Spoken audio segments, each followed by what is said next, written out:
Okay, Bimo and I will walk you around the outside and show you a few things as we hit them. So remember, the speaker is kind of neatly placed inside the arm of the awning. You got your cap on the end for your sewer hose to go in. Here's your spare tire, and you see it's clamped on, bolted on, so you can move it or you could replace it with something different, I suppose, if you want to put a bike rack there instead. But it's solid bumper. Here's your 30 amp RV, so when you get to where you're going, you unplug and it just coils back in. You push it back inside there, and the receptacle sits in here, and then you just close it and shut it. So this is where your electrical hookup is on the very end. Let's see, as we come around to the side, you see your slide out. You're gonna have them add a topper on the top, which will keep your pine needles and pine cones and all from getting in there, but right now it doesn't have one. Over here is your cable TV satellite input. So if you're at a campground that has cable hookup, you're gonna need a lead of, I don't know, maybe 20 feet, 25 feet of regular coax cable like you have in your house, so you can hook right into here and go straight to the outlet that has your cable TV. So you can have cable. If you want satellite, you can put satellite on the roof or have a satellite that sits in the yard, and you can plug that here. It's up to you. But cable TV or satellite hookup right here, that feeds your TVs inside. You got your leveling jacks. Actually, they're stabilizing jacks more than leveling jacks. And I see they're bolted right to the frame, so you don't remove them. You just crank them up and they go right up inside, and you leave them attached to the vehicle all the time. And they're for stabilizing the vehicle so it doesn't rock so much when you're walking it. Now that's the thing. To level your vehicle, most campgrounds are pretty level, but you'll want to bring a block of wood, and they make these little plastic things you drive on that lift the wheel up, so you can adjust it left and right by driving onto something. That's how you're going to level left to right. To level front to back, that's easier because you just press the jack, which I'll show you in a minute, to raise the nose or lower the nose. But once you get it fairly level, then you put down the stabilizing jacks to keep it from wiggling too much. Let's walk along this side some more.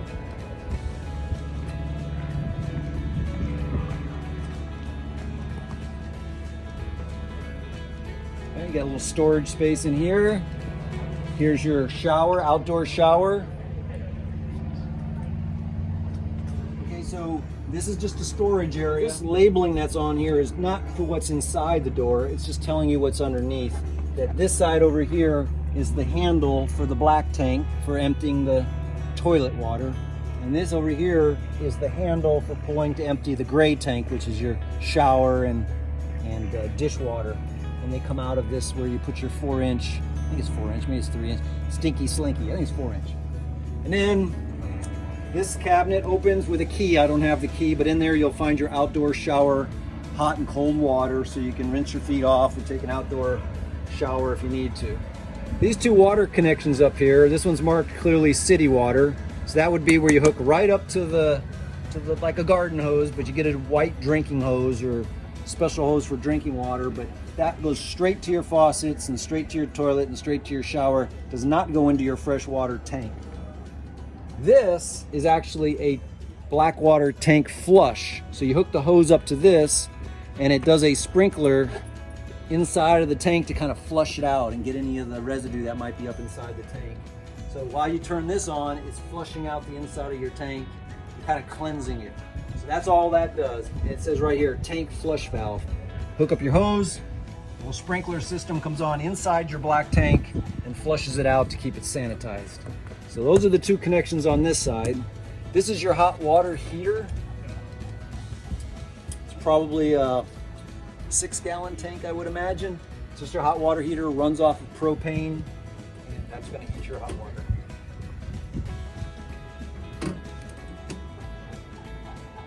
So over here are your labels for the weight, and these weights don't include BMO. So that's the gross vehicle weight rating fully loaded is 7,150. It says the empty weight of this vehicle with full propane cylinders is 6,234. So that leaves you 916 pounds of cargo that you can add to this and not be over your gross vehicle weight rating. In here is your pass-through storage that goes to underneath your bed and passes through the other side. When you lift your bed up, you can also access this cargo space as well. We notice it has very nice, has the magnetic locks. There used to be a clip up here and it never worked right, or you'd have to hold it up and hit you on the head. So this is a nice feature. It got the magnets, so it just snaps right up there and you can get your stuff out and then close it again. So it's a nice feature. Okay, coming around to the front, it should come with a marine deep cell battery that will sit right here and connect that to the battery that will run your lights and radio and stuff like that. If you don't have regular 110 electricity, like you're dry camping or you're just in the driveway or something, but it will run those kind of things, lights and radio. It won't run your air conditioner, won't run your TVs and stuff like that. I'm not sure whether your refrigerator has got DC or not. It might just be propane or electric, but we'll take a look at that later. Inside here is 2 propane tanks, 20-pound propane tanks, just like you have on your barbecue grill. And there's a regulator that automatically switches when one tank runs empty. It'll switch to the other, and then you can just unhook this. This cover just wiggles off, and then you can take the tank down and exchange it or have it refilled, so you always have one tank. And then this little access panel just closes, and then these little snaps just go over top of it and screw down, and then you're ready to travel. This comes with a nice feature that not everyone has. It's got a little light switch here that will, if you're unhooking at nighttime, put some light on your hitch. It's got an up and down button, so you don't have to crank it up and crank it down. And that's pretty much the front of your RV. Let's go around to the side here. Here's the pass-through on the other side. Again, magnetic snap that holds it up there. Comes in as sort of T-shaped pass-through, and then to the left goes under the queen-size bed. Here are your steps to the front door, and they should just fold right in and move right on up. And so after you get the steps into this door, it has these wind locks. You kind of use these because otherwise when the wind comes, they'll go slamming open you, but they just simply go in and pop down in place, and that locks it so the wind doesn't jam it. And when you go to open it, you just push up on it and you're off to the races there. So, all right, so we'll lock that in. Let's see, grip under, pull up and out, comes out, and the first stage goes down. Get it out all the way.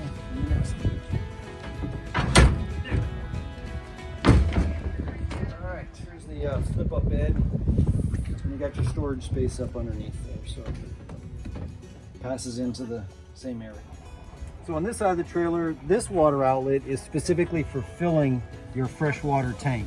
You simply put the hose right in there, turn it on, not too high so it pops back out, and just let it run. And when your tank is full, there's a little overflow valve and the water will just fall to the ground. Then you'll know your tank is full. Outside, you've got the we showed you yesterday the adapter for hanging the TV on the outside, clips right on. This is the power outlet, so you can power the TV or anything else you want to power outside, a fan or whatever, but that's for the TV. And then you've got the cable output. You don't put your cable in here, but this is where the cable TV out to your TV, or the satellite out to your TV, is located right there. So this is your outside items on this side. And then you lead back to your back door. Same switch back here. You get this open, and then low point drain for either your hot or cold water. Back in. And then it has the stabilizing steps for this side. They simply swing up and go inside the door. It's a nice feature too. So